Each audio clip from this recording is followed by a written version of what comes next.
Welcome to CrossTalk, where all things are considered. I'm Peter Lavelle. Money does not talk, it screams. This is what is happening on a global scale. China's establishment of a new international infrastructure bank is a sign of these times.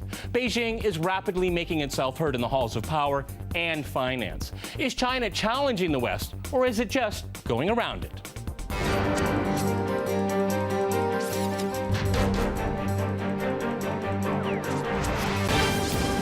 To CrossTalk China, I'm joined by my guest, Amitai Etzioni in Washington. He is a university professor at the George Washington University. Also in Washington, we have Aldo Caliari. He is director of the Rethinking Bretton Woods project at the Center of Concern. Also in New York, we cross to Sara Hsu. She's an assistant professor at the State University of New York at New Paltz. All right, CrossTalk rules in effect. That means you can jump in anytime you want, and I very much encourage it. Amitai, if I go to you first, China is establishing what is called the Asia Infrastructure Investment Bank. A lot of countries have joined it, primarily from Asia, no surprise there, but a number of European countries have actually followed suit too, against the wishes of the Obama administration. Now, this bank is initially going to have about $50 billion in seed capital. What is its significance in your mind? I think we should welcome it. China has a profound need for a secure flow of energy and raw materials. When it's tried to do that by laying claims on the South China Sea and building weapon system to control the sea lanes, the West got very upset, and for good reason. Now they're trying a different approach, kind of a Silk Road in which they're going to do land pathways to Central Asia. The United States has no reason in the world to object the development of a Central Asian infrastructure which will allow China a secure flow of material essential for its economic survival. Aside from that, any increased instability and development in Central Asia is again for the benefit of world peace. It counters terrorism and it adds to government stability. So this initial reaction that anything China does has to be pushed back is really very reminiscent of the Cold War days, where containment was total. Whatever the Soviet Union did, the United States had to block, even if it wants landing rights in Bolivia or any small little thing. We would be much better off, all of us, Russia, China, United States, if we blocked military coercive expansions and welcome economic and development expansion. There is room for $1 trillion in Central Asia for development. There is no reason to worry about 50 billion Chinese dollars. Okay, let me go to Sara here, because this, the paradigm of assimilate or challenge. You know, I know academics have written extensively on this, and it makes perfect sense to me. But that mindset remains in Washington. Just what we just heard there. If China's doing something, they must be up to something, and they must be pushed back. I mean, this is not new thinking in the 21st century. I mean, we do have international institutions like the IMF. I don't see why it's a security threat to the United States and the West if China wants to do something parallel. Go ahead, Sara. I don't know that the U.S. is necessarily concerned about containing China per se. I think that they are concerned about China's record of human rights and environmental degradation. And so that is something that was stressed in the Pivot to Asia strategy, and I think that is something that Washington is reacting to right now. I think that the U.S. is starting to get on board. They've said that the Treasury Undersecretary has said that the World Bank and IMF would be willing to coordinate the financing of projects with the Asian Infrastructure Investment Bank, which I think is a great sign and definitely necessary. Yeah, but at the same time, but Sara, let me ask you here, because I mean that really gets to the core of all of this here. That's a strategy. What you just said is that China should continue to follow, and I think it's Beijing saying, why should we follow when we can lead, and not necessarily as a challenge, but as in a parallel way. And let's also keep in mind the IMF and the World Bank and other institutions, they back and support a liberalism that the West supports that China certainly doesn't domestically or internationally. Go ahead, continue, Sara. Right. I would agree with that. I mean, I think that it's not necessarily a containment type of Cold War situation, but that it is. And in fact, Obama has said that he's not attempting to contain China in any way. But there are issues with the Bretton Woods institutions of the World Bank and the IMF in terms of voting power, governance. The U.S. has a huge amount of voting power in both of those institutions, which other nations have been trying for years to try to change. And also, China wants to improve infrastructure within the region. The region still needs about $8 trillion in infrastructure, and this will help China's own growth to develop. So it is kind of a parallel development that China is seeking. Okay, and let's go to Aldo. Aldo, you're the director of Rethinking Bretton Woods Project, which it's great that we have you on the program, because I think China is rethinking Bretton Woods in a big way. Yeah, I think that's precisely what is happening. We have had a large evolution change in the geopolitical scene in the last 45, 50 years. And the Bretton Woods institutions have failed to reflect that. We still have, even you look at the IMF, it's still a quota formula that with some tweaking around, it's the same quota formula of the 45, 50s. Huh?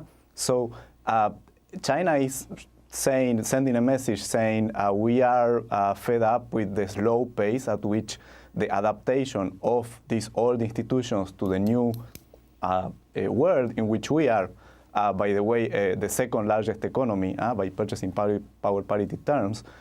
We are fed up with the slow pace of that evolution, and we are going to do some things by ourselves if that continues if that old structure continues to be unresponsive to this evolution.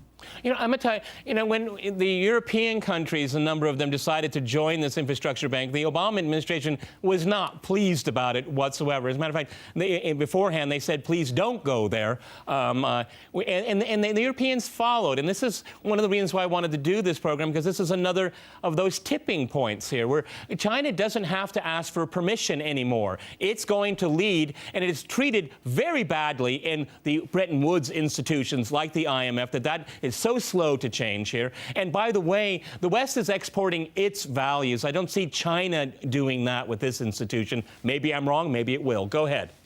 That's exactly the point. We need a graduated response. Red light for any use of force, and a green light for ideological competition. Why should we fear competition about values or about economic projects? After all, a free market idea is competition. But I want to go back to quickly to 2 points made.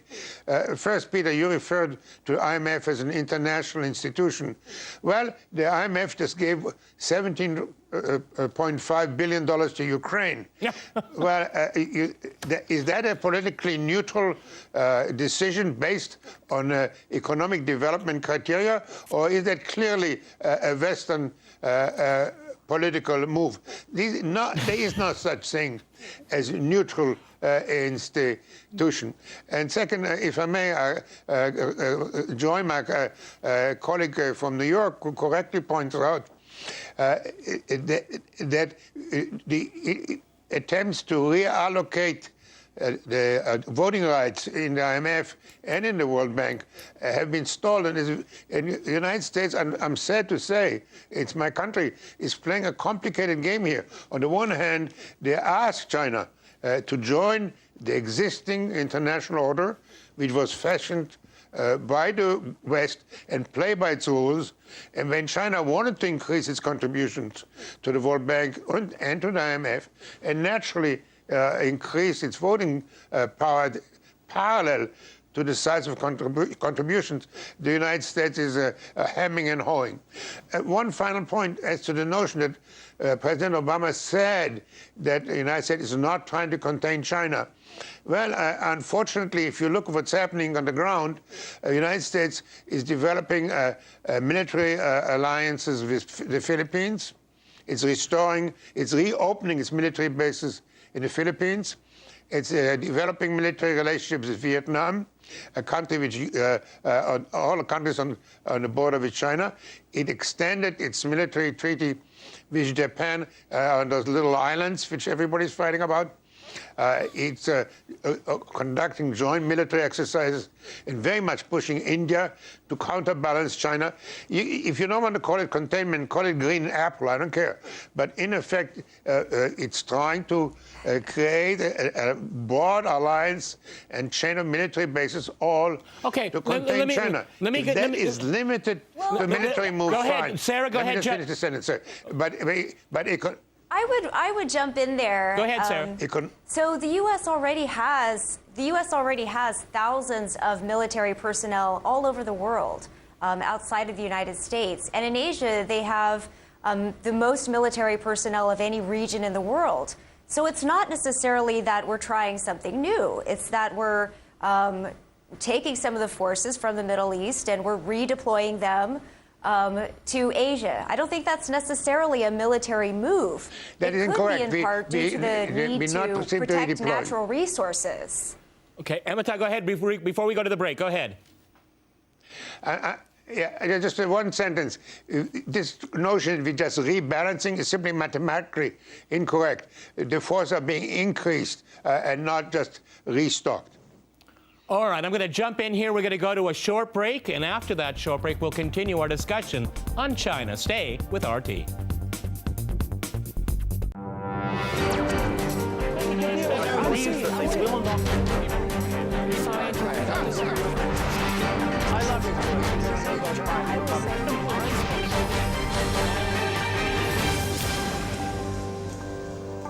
Welcome back to CrossTalk, where all things are considered. I'm Peter Lavelle. To remind you, we're discussing China's challenge to the West.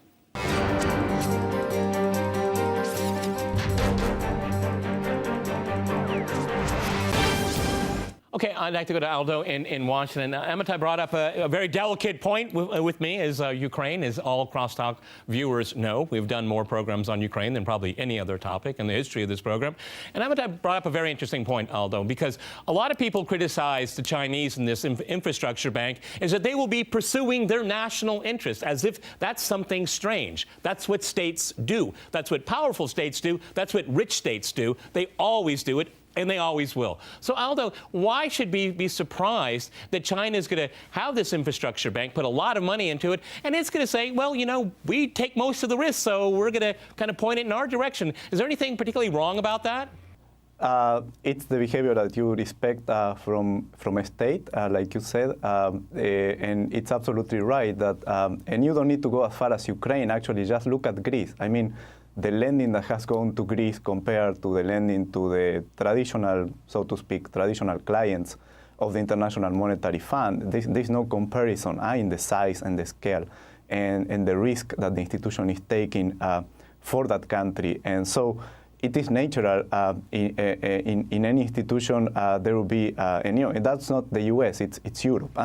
And so it is natural that a country would want to use institutions, particularly institutions where it puts a big chunk of money for fostering certain national geopolitical interest. And that's what China is doing. I think there is, of course, an element there also of asserting the role as an emerging power, and in the sense that this is a bank that is going to finance certain priorities, priorities of also of other developing countries. It is not just China. It is filling a gap that several developing countries feel it is not really being filled by the World Bank at the moment or by other Western-dominated financial institutions. Okay, Sarah, let me go back to you in New York because, you know, go ahead, jump in. No. That's the point of the program. Go ahead. Well, I would just say that just because the United States has dominated the World Bank and IMF, that doesn't necessarily mean that it's a positive thing, that other nations don't have as much ability to insert their opinion or ideology or whatever you want to call it. I think that the decision-making process should be more democratic. And I do have concerns about China's role as a decision maker in terms of implementing infrastructure. Just look at the Three Gorges Dam and what happened as a result to the environment and to the displacement of millions of people. Same thing with the north-south or south-to-north water transfer project. That's also been problematic in terms of the environment. And so I don't think we should necessarily just allow whoever is in charge to run it however they want. I think that they do need safeguards, and the Western nations that have just recently joined have stated that they were going to ensure that China follow the safeguards that other international institutions do. Okay, Amitai. Let me say something. Talk about the ambition of China. China is a regional power. Its global interests are extremely limited. This, again, is projecting the Cold War thinking on the current situation. But there was a global competition between the Soviet Union and the United States. China has absolutely no interest or appetite or capabilities to play a really major global role. If you talk to them, the first thing they point out to you is, while it's true that their total economy is growing, because they have 4 times more people in the United States. The income per capita in China is very similar to El Salvador and Guatemala. They're still very much a developing country with huge domestic needs. Half the country is still in poverty and demanding the same as the other half. So to position China, because it's trying to develop infrastructure in Central Asia, as having some kind of global ambitions, or because they want a little more voting rights in the IMF, is simply a misunderstanding of both China's genuine needs and its ambition. The question is, we allow them a little room in their own region, which Central Asia is not part of the Monroe Doctrine. It's not an American sphere of influence. I think, I don't know, Monroe Doctrine is kind of global these days, unfortunately. And let me go to Aldo here, because basically Sarah mentioned best practices. She mentioned best practices without using the words, okay? And, that's a good point. But Aldo, let me phrase the question. But, at the same time, what are best practices? The West, look at Europe and the United States. I mean, their fiscal policies, they're in debt to the point where it may never be paid off. No wonder some European countries want to join this, because maybe they're going to be going to the trough too to be bailed out. Go ahead, Aldo. Yes, right. That's a good point. The macroeconomic policies pursued by the IMF and the World Bank during so many decades, I would not consider that best practices. But let me reply on the specific point of safeguards, which Sarah brought up. And I mean, let's demystify this idea that the World Bank is the guardian of safeguards in the world, and there is the China and other countries actually are the ones that like, so to speak, resettlements and depriving people of their rights in projects. Actually, on the one hand, you see the World Bank pretty much at this point, just very recently, the World Bank president went on record saying that they want to double lending, and that's going to mean a lot of involuntary resettlements, and basically saying that's a consequence of development. And you see the World Bank embarked in a project of reviewing its safeguards in a way that is definitely going to dilute them, in spite of promises made by the leadership that wasn't going to happen. So you don't see the World Bank really so much defending the safeguards as much as actually trying to lower them down to make sure that they are going to be more. The bank is going to be able to do more of these projects without having to compensate the people who are affected. On the other hand, you have China, which yes, it may be responsible for some bad projects, but you have a country that is taking a lot of steps, for example, on its own degrees of environmental pollution. You see China responding a lot faster, even if you take into account the proportionality component of that, how difficult that is proportionally for a country like China compared to other to Western countries, responding much faster to the threat of climate change. Go ahead, jump in. I was in China a few weeks ago during the APEC meeting, and what China announced that is going to contribute 40 billion here and 30 billion there, and the United States announced that it's going to contribute 115 million. There's a point to that story. The United States at the moment is under extreme budgetary pressures. It finds it very difficult to fund even its basic obligation. So in this environment, the notion that the United States would be able to replace China and provide the kind of huge sums needed for the global infrastructure is just inconceivable. We cannot find the funds for fixing our own bridges and railroads. So that is one more reason to welcome anybody who is willing to put money into developing the global infrastructure. Should be kissed on both cheeks. Okay, Sarah, jump in New York. I agree with that. I agree with that. And I would also say that the Great Recession, the global financial crisis that hit in 2008, which began in the U.S., really kind of underscored that the U.S. was not infallible. And at the time, people expected that the dollar would lose significance, that the Bretton Woods institutions possibly would be remade, that this type of world order that is currently very slowly being remade would change. And those things did not happen. In fact, the power of the IMF in particular was underscored by the bailouts all over the world. And the power of the dollar was also underscored as people flew back to treasuries as a safe haven during the crisis.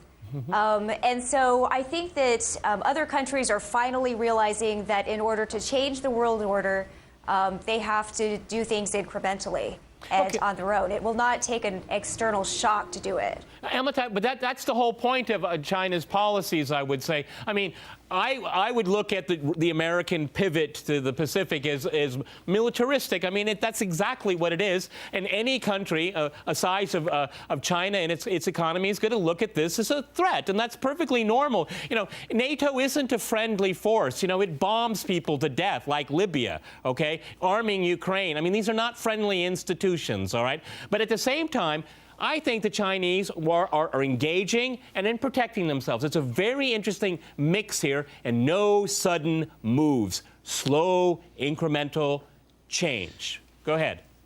But China's military, despite modernization, is still very, very weak.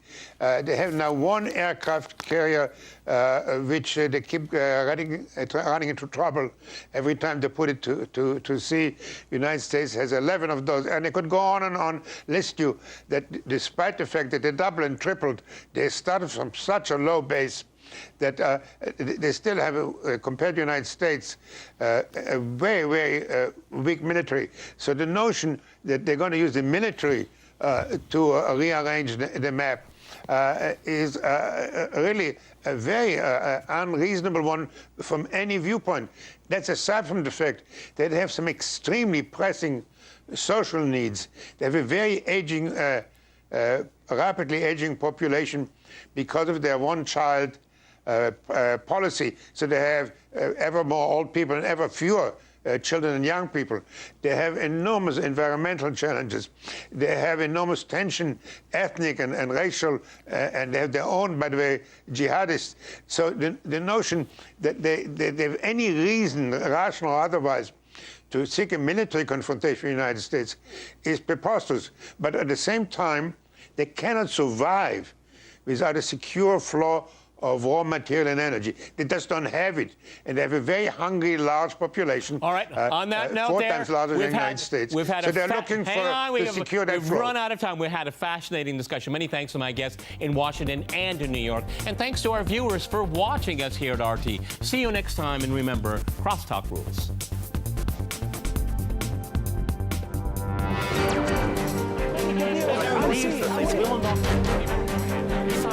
Science